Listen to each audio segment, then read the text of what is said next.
Hello বন্ধুরা, আসসালামু আলাইকুম। ইউটিউব থেকেই ভিডিও ডাউনলোড করে আবার ইউটিউবেই আপলোড, একদমই কপিরাইট ফ্রি।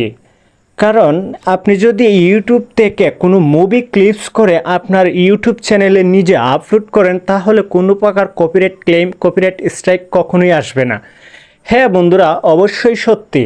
কারণ আমি এই ভিডিওতে আপনাদেরকে দেখাতে চলেছি আপনারা কিভাবে ইউটিউব থেকে ভিডিও ডাউনলোড করে, ইউটিউব থেকে মুভি ডাউনলোড করে তার ক্লিপস 4 মিনিট, 5 মিনিট, 10 মিনিট এমনকি পুরো মুভিটাই আপনার ইউটিউব চ্যানেলে আপলোড করে দিতে পারবেন একদম কপিরাইট ছাড়া।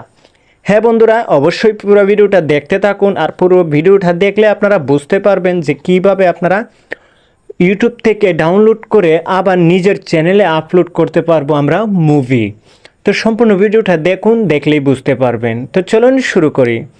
তো ধরুন একটা ভিডিও আমি ইউটিউব থেকে, এই মুভিটা এখান থেকে আমি আপলোড করলাম, এই ভিডিওটা ডাউনলোড করলাম ইউটিউব থেকে। এই ভিডিওটা ডাউনলোড করে এখন আমার চ্যানেলে আপলোড করব। তো আমার চ্যানেলে আপলোড করতে হলে সর্বপ্রথম আমাকে এই ভিডিওটা ডাউনলোড করতে হবে। তো ধরুন সাপোজ আমি একটা ভিডিও ডাউনলোড করলাম আমার প্রোফাইলে। এখন চলে যাব যে কোনো একটি ভিডিও এডিটরের মাধ্যমে আমরা সেই ভিডিওটা আমরা একটু এডিটিং করব। তো যে কোনো অ্যাপসের মাধ্যমে কাইনমাস্টার, ক্যাপকাট, ইনশট, বিভিন্ন ধরনের কোয়ালিটির ভিডিও এডিটর রয়েছে, যে কোনো একটি চয়েস করে নেবেন। তো আমি ক্যাপকাটটা ওপেন করলাম। সো একটু লাইনেই থাকুন। আমি ক্যাপকাট অ্যাপ্লিকেশনটা ওপেন করার পর আমি এখান থেকে যে ভিডিওটা ডাউনলোড করলাম, যেখান থেকে যে কোনো একটি ভিডিও, সাপোজ আমি একটি ভিডিও ডাউনলোড করলাম, ধরুন আমি এই বক্তার একটি ওয়াচ এখান থেকে আমি ইউটিউব থেকে আপলোড করলাম। মুভি তো ডাউনলোড করা সম্ভব না, এজন্য আমি আপনাকে অন্য একটি ভিডিও ওয়াচ ডাউনলোড করা ছিল, আমি সেটা দিয়ে দেখাচ্ছি। তো এটাকে আপনারা একটু এডিট করতে হবে। এডিট করার জন্য আপনারা কি করবেন, সেটা ক্লিপস যতটুকু রাখার দরকার মানে মুভি থেকে ততটুকু আপনারা রাখবেন। রাখার পর এই মুভিটাকে আগে, এই ভিডিওটাকে আগে ফেসবুক, ইউটিউব চয়েস করে নেবেন। আগে ইউটিউব চয়েস রেশিওতে আমি ক্লিক করব 16:9। তো এখান থেকে করার পর আপনারা ভিডিওটা এখান থেকে জুম করে, একটু জুম করে দেখতে পাচ্ছেন এখানে একটি চ্যানেলের লোগো দেওয়া আছে সম্পূর্ণ। এখানে সেই লোগোটাকে আমরা রিমুভ করতে হবে। সেই লোগোটাকে এখান থেকে আগে প্রথম অবস্থায় সরাতে হবে। তো এখান থেকে প্রথম অবস্থায় সেই ভিডিওটি থেকে আমি সরালাম। হ্যাঁ, এখানে লোগোটা আমি সরিয়ে ফেলছি। এখন কি করতে হবে আমাকে, এখন কাজ করতে হবে যে ব্যাকগ্রাউন্ডটা রয়েছে সেই ব্যাকগ্রাউন্ডের মধ্যে একটু ব্রাইটনেস দিতে হবে অথবা ব্রাইটনেস কমাতে হবে।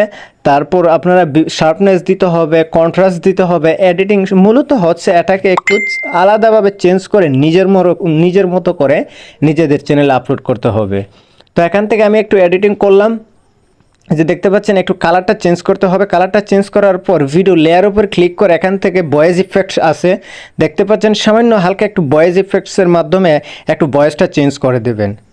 এখান থেকে ভয়েস ইফেক্টসে আমি ক্লিক করলাম। ক্লিক করার পর একটু ম্যাচ করে এখানে বিভিন্ন ধরনের ভয়েস ইফেক্টস পেয়ে যাবেন এবং আলাদা ভয়েস ইফেক্টস অনেক অ্যাপসের মাধ্যমে প্লে স্টোর থেকে ডাউনলোড করে আপনারা করতে পারবেন।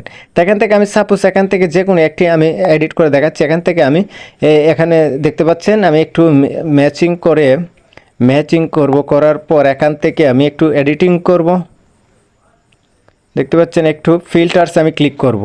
তো ফিল্টার্সে ক্লিক করার পর এখান থেকে আমি ভিডিওটার একটু কালার চেঞ্জ করব। এখান থেকে ব্রাইটনেস বাড়িয়ে কমিয়ে দেব। এখান থেকে এটা দেব, দেখো যাতে কোনো রকমভাবেই বোঝা না যায় যে এটাতে কপিরাইট দিবে। কারণ ব্যাকগ্রাউন্ডে কপিরাইট দিতে পারে, সাউন্ডে কপিরাইট দিতে পারে, মিউজিকে কপিরাইট দিতে পারে। তো দিতে পারে, কিন্তু আপনি সম্পূর্ণ ভিডিওটা আপনি নিজের মতো করবেন। যে প্রত্যেকটা মানে ভিডিও যতক্ষণই আপনি ক্লিপস তৈরি করবেন, সেই ক্লিপসের ভয়েস এবং ব্যাকগ্রাউন্ড মিউজিক অথবা ব্যাকগ্রাউন্ড কালার একটু ডিফারেন্স করে দিবেন। দেওয়ার পর আপনার চ্যানেলে যদি আপলোড করেন, সেই ভিডিওটাতে কখনোই কপিরাইট ক্লেম অথবা কপিরাইট স্ট্রাইক কখনোই আসবে না। আর ওই ভিডিওটাই আপনি আপনার চ্যানেলে আপলোড করে মনিটাইজেশন এনাবল করতে পারবেন। এরকমভাবে সহজেই যদি আপনার কাছে এই ভিডিওটা ভালো লেগে থাকে, অবশ্যই চ্যানেলটিকে সাবস্ক্রাইব করে লাইক এবং কমেন্ট করে জানিয়ে দেবেন। ভিডিওটা ছিল আজকের মতো এ পর্যন্তই। আল্লাহ হাফেজ।